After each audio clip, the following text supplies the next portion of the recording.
The first farm on today's Farming Connect visit is Tŷ Mawr Pontlyfni, Caernarfon.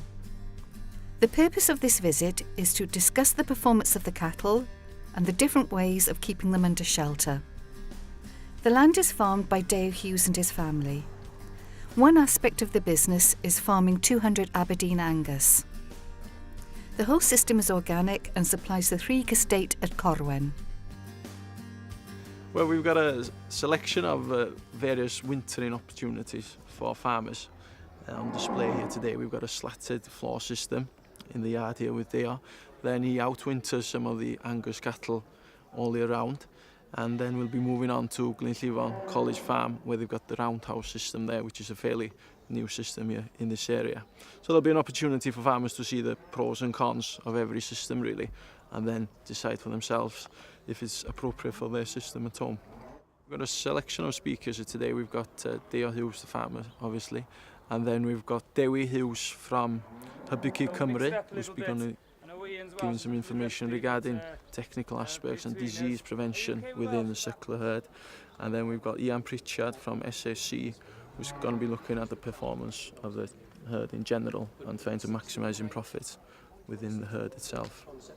I farm here on a contract farming basis, which is basically a share farming contract. We farm in the region of 1,250 acres here. We keep around 200 suckler cows and 1,300 breeding ewes. All the cattle are sold through Rhug. We try and get the cattle up to about 350 kilo live weight. We use very, very little feed here. But we achieve one kilo per day. But having said that, we do get a premium price for the livestock we produce here, so it's worth it for us financially to be organic. First of all, the college is increasing the dairy cow numbers here at the college, and we wanted some more housing for the cattle. The college decided to invest in this roundhouse, which we've had store cattle and dairy heifers in it over winter. I think the main advantages are from a health point of view. There's fantastic ventilation within the shed. The cattle seem to be very happy, you know, they're in close contact with each other. The handling system in the middle is very, very good. You've got a circular pen feeding into a race and crush weighing scales. And of course, as it happens, we have a timber commercial forestry operation here at the college, and we use wood chip. We use our waste timber, which we don't sell on for milling, and we chip it and we put it under the cattle. Obviously, you can't put an extension on a round building, but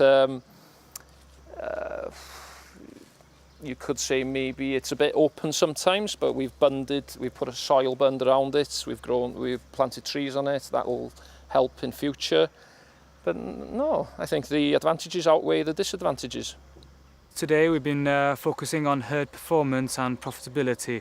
So we started off on Dale Hughes' farm at Tŷ Mawr, where we focused on the disease and also on fertility.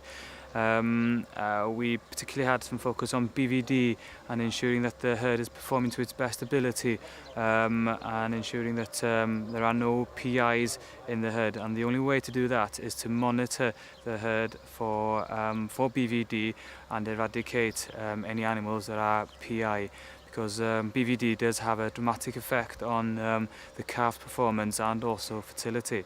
There are a few ways really to consider whilst improving efficiencies of the herd performance. I think the cost production is probably the foundation of having a profitable, sustainable business. So ensuring that the business knows the cost production is extremely important, especially it's particularly important considering the last 18 months we've had.